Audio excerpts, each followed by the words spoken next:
Hello and welcome to this Risk and Insurance Education Alliance live stream broadcast. My name is Mitch Dunford, CMO at the Alliance, and we are here today to share the details of a new and innovative education course the Alliance will be rolling out live in the next few weeks. We call it our Microlearning series. Especially now during this difficult, hard market, having the time to stay current with an annual designation update or CE can be a big challenge.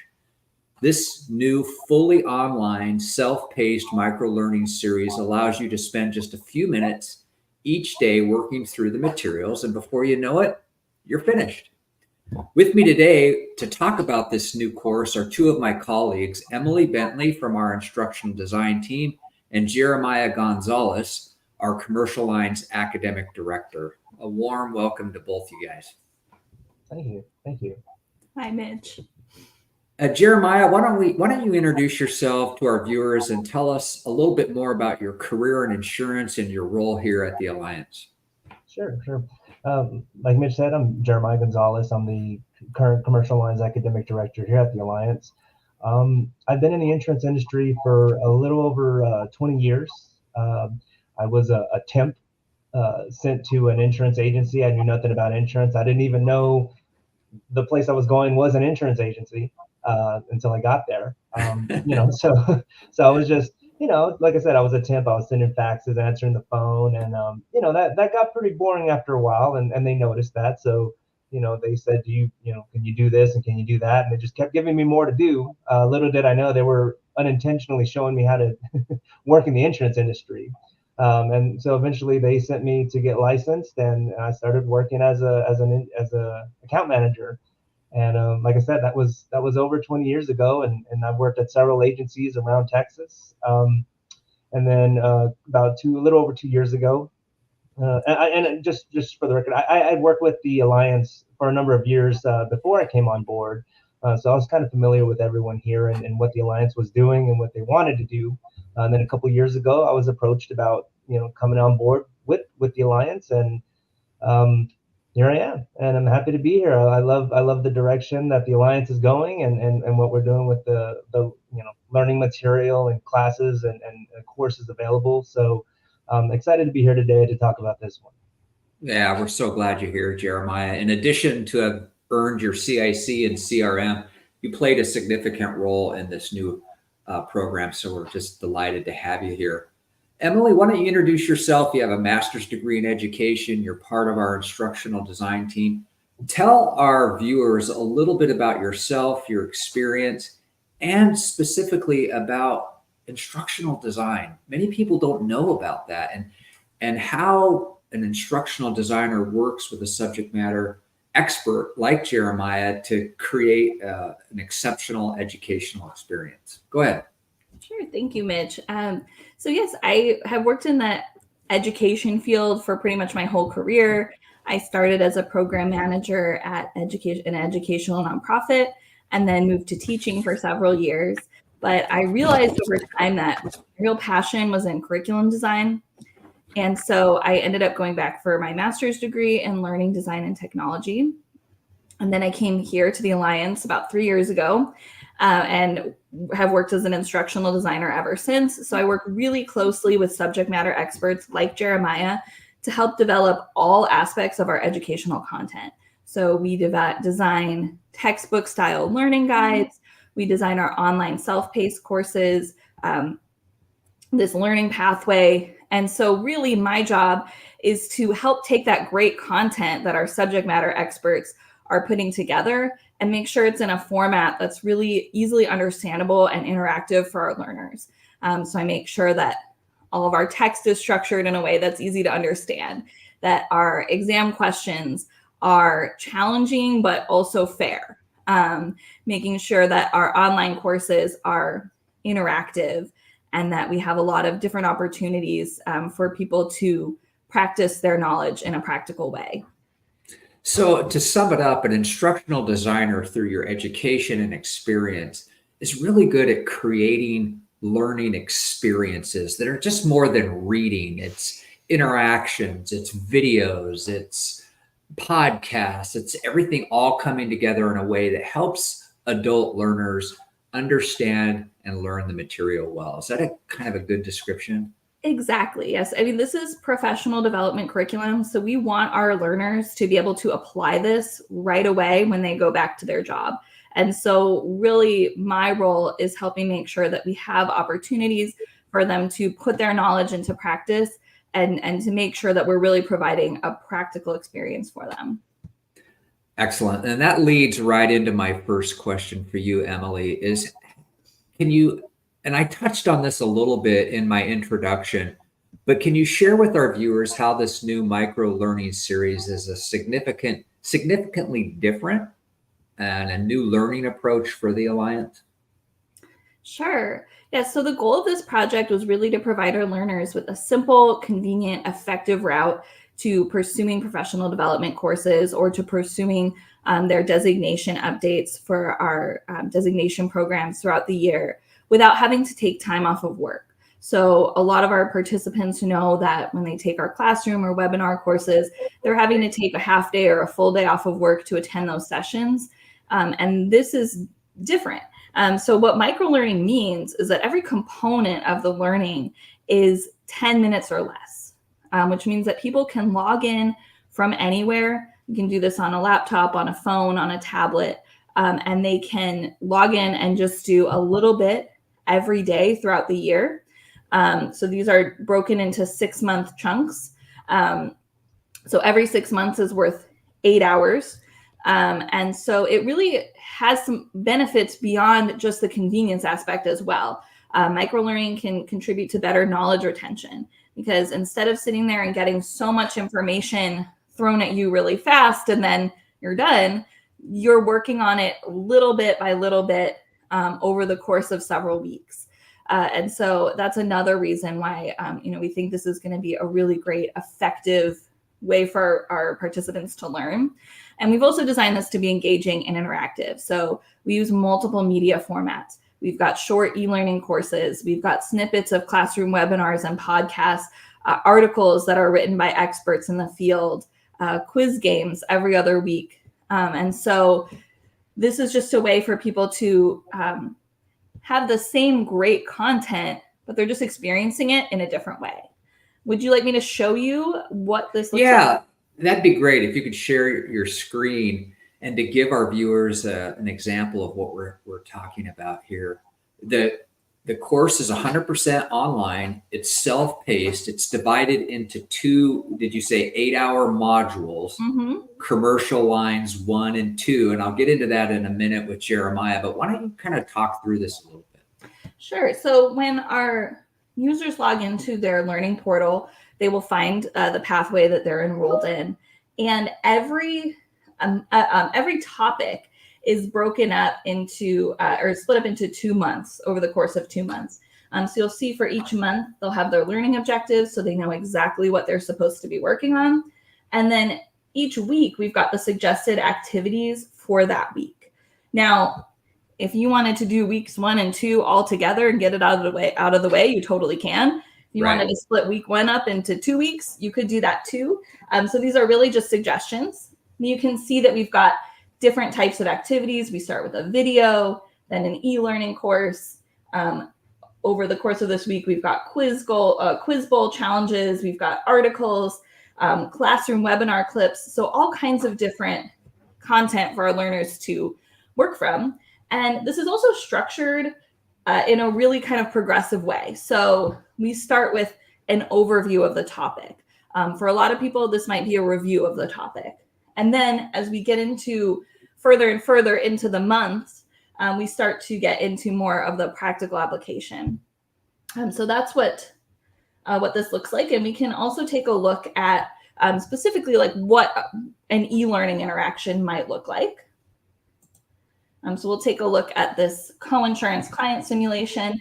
So just to give a little background for this topic, our learners would have already been introduced to the coinsurance formula. And then this is going to be an opportunity for them to put that into practice.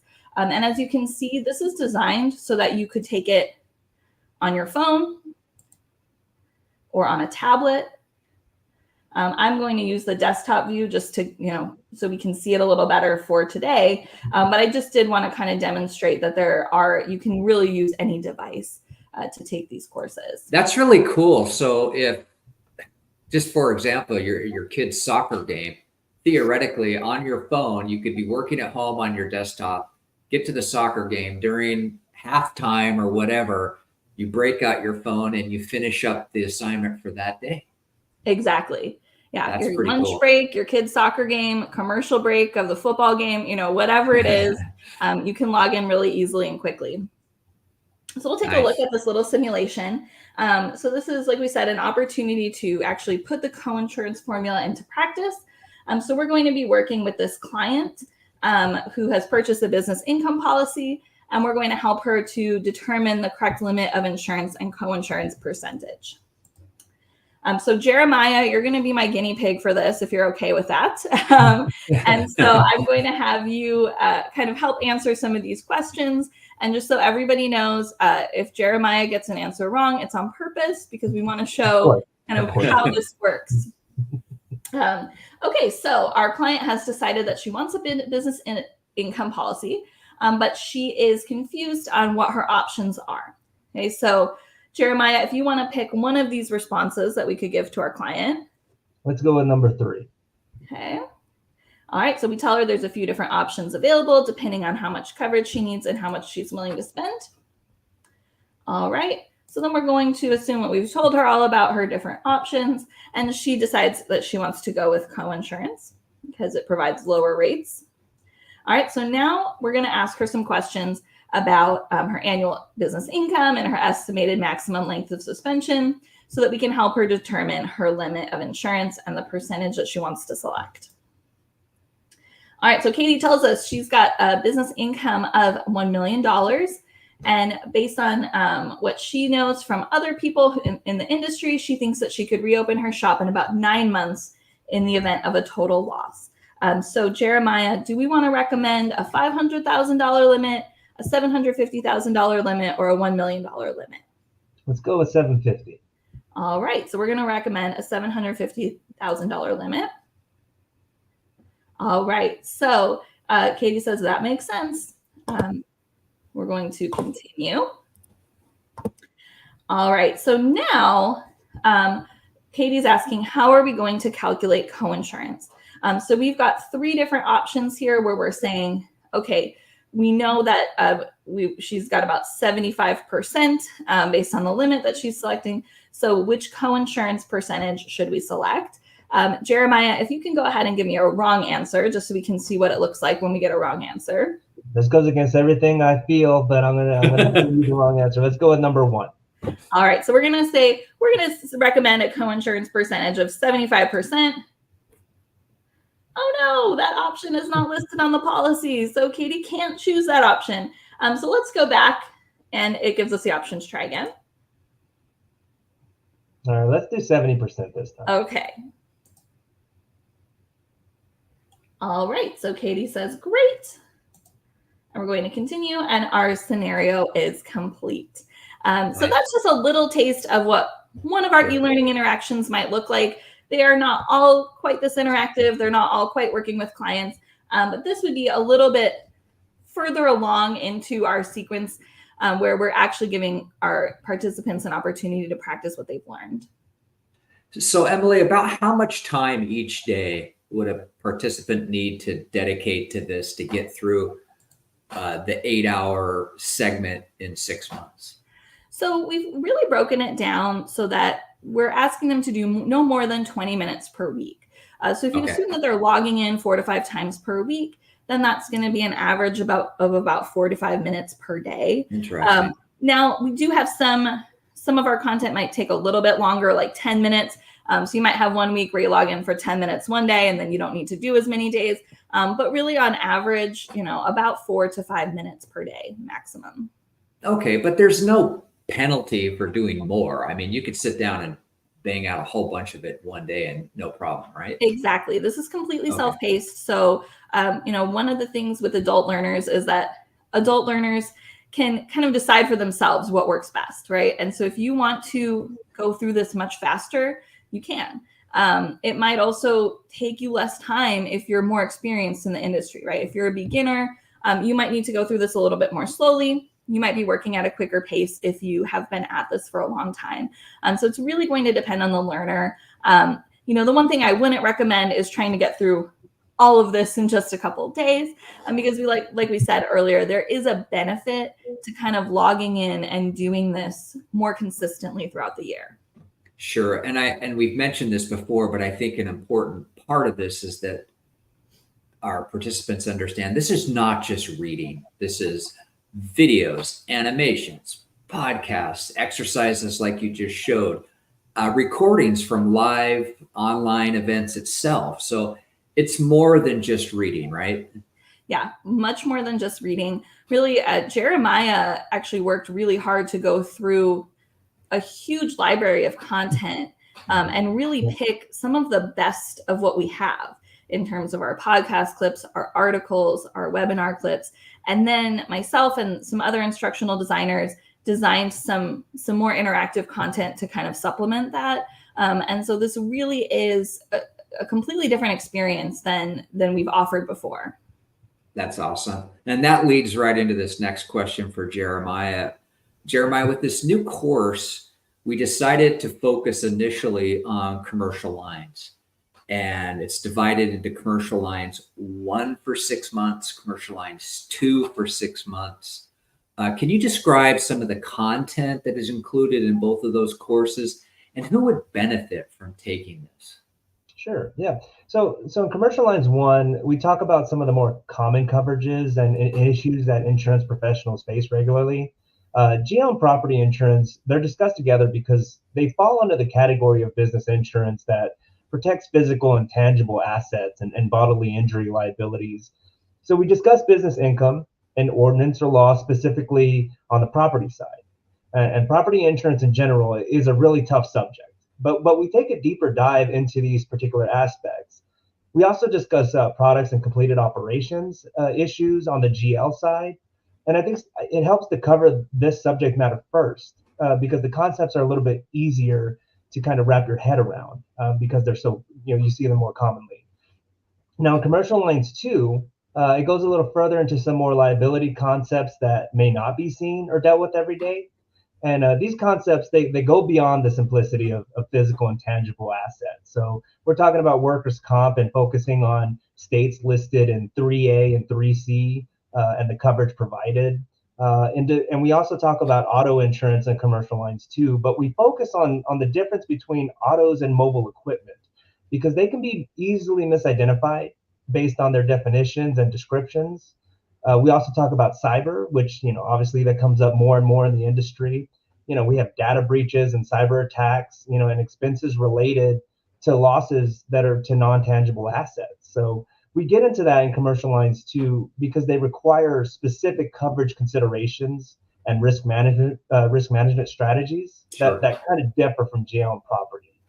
And the setup and flexibility of these courses and this program, it not only makes getting, possibly some CE credit but designation updates as well. It makes it easier for participants to obtain that. But also anyone new to the industry, it can utilize this program as well. Starting out early in your career, sitting in a class and hearing new concepts for the first time, while you're under a time constraint of 8 hours or 16 hours, depending on what you're taking, it may not leave enough time for a person who's new to the industry to really process and listen to everything that's being taught. So that lack of familiarity, it might deter some progress, but with this program, they can proceed at their own pace and their own comfort level. So really anyone in the industry, new or experienced, could utilize this program. And Excellent. just to kind of jump off of that really quickly, because I see we have a question from Brian about post-training reinforcement resources. Right. We actually do a lot of reinforcement kind of ongoing throughout the training, which is really what makes this beneficial both to people who are more intermediate or advanced level as well as beginners. Because every other week, you're taking this little kind of gamified quiz challenge where you are answering questions based on what you've learned over the last couple of weeks. if you get it wrong, it will show you what the correct answer is, but also tell you, hey, here's the lesson that you should go back and review, so that people can really kind of be on top of their learning and making sure that they're getting the most out of that experience. Thanks, Emily. And Brian, thanks for the great question. Jeremiah, you touched on this a little bit, but can you talk about update credit and CE and how that works with this program? Sure. And so, I mean, like you mentioned before, you can take this course for designation updates, and that includes all of our designations. We're talking CIC, CISR, CRM, etc. And so this is a huge benefit because if you take a CISR course, for example, it's not going to provide an update for CIC or CRM. But with this course, there's less concern about picking, the right course. And if you complete one of these courses, you get the 8 hours of update, like you said. And if you do both commercial lines 1 and 2, then you get, 16 update hours. So, it could benefit anybody based on how many hours you need. And as far as CE, right now that's going to really vary by state. So, you'll have to kind of check in on that and make sure. Check the website. Yeah. Exactly. Fair. Jeremiah, as an experienced insurance professional, what excites you the most about this type of course? Well, I love that this course is kind of focusing on real world situations, but also a lot of technical information combined. And so our classrooms and our courses that we have now, they tend to be more on the technical side with some real world examples mixed in there and some knowledge checks. But it's really a lot to fit into a small window of time. So this course allows us, here at the Alliance to expand past the technical borders and give access to other areas of information and expertise that's all housed already within the Alliance. Because we have so many ways of providing education now here at the Alliance. And this course, gives you a little bit of everything. I call it a buffet of knowledge, if you will. So first, once I received my designation years ago, I was curious on how updates worked, and while I appreciate our current, designation courses and update, I believe you can learn new things while you're retaking those courses. But it feels good to step out of that typical educational setup and try something new, like with this designation pathway. Love that buffet of knowledge. Yeah. I gotta say that. Is the dessert fattening? It's calorie free. That's awesome. Healthy for you. Emily, you talked about this a little bit, but is there anything else you want to add around how long this should take a participant, and what does that look like on a day-to-day basis? Right. So each of these paths is designed to be done over the course of 6 months. Like we've said, you can work at your own pace. But the idea is that you're doing about 20 minutes per week. And then you can really just divide that up however you want. Like we said, if you've got a little time during your lunch break or while you're waiting for your kid in an activity, whatever it is, you can really log in as much as you want. Another great thing about this course is that you will get email updates as well. And so you'll get reminders to log in. There's a little gamification element to it where you're going to get some experience points and some, little kind of can compete with your colleagues. Celebration emails when you've logged in a certain amount of times throughout the week. And so you are going to get rewarded if you are staying on track. And really the idea of this is that we find, especially for people who are doing designation updates, that sometimes people are waiting until the last minute and then they're having to try to get that in at the end of the year. And this really gives you an opportunity to stay engaged with it throughout the year so that you don't have that panic moment where you realize, oh no, I've got to get my designation update and I waited too long. Andrew sent in a question. He says, I have a CRM designation to update annually. If I take this course now for my current update requirement, will I repeat it in a year, or are other microlearning pathways in the pipeline? When do you want to take that? That's a great question, Andrew. As far as I know, we do have other microlearning pathways in the pipeline. So I know the idea was eventually to do personal lines. And then I'm sure as time goes on, we're going to be looking at what the most current kind of hot topics are and adding to this. Yeah. So, we don't have an exact date for that yet, but we do plan on eventually expanding this program, especially if, if people are using it and enjoying it and finding it helpful. Absolutely. Yeah, Absolutely. we have other topics in mind that we'd like to discuss, like Emily said, and go a little bit deeper into those as well. But that's in the future, and personal lines as well. That's in the future. So hopefully this goes really well, and if so, we can keep adding more and more content and have those available in the future. Definitely. Well, thank you both. You guys have been great. I really appreciate it. For those participants who have tuned in, we are a few weeks away from launching this program. We're finishing up a few things with some of the states regarding CE approval. But if you'd like more information, hit our website, go to www.riskeducation.org/microlearning. There's a demo on that page of the course, so you can kind of get a better feel of what it's like. And there's also a form that you can fill out, put your name, email address, will notify you when the class is ready to go. So again, Emily, Jeremiah, thank you so much for participating today and all of your work on this amazing new course for the Alliance. So thank you both, and thanks to all of our participants for tuning in. See you next time. Yeah.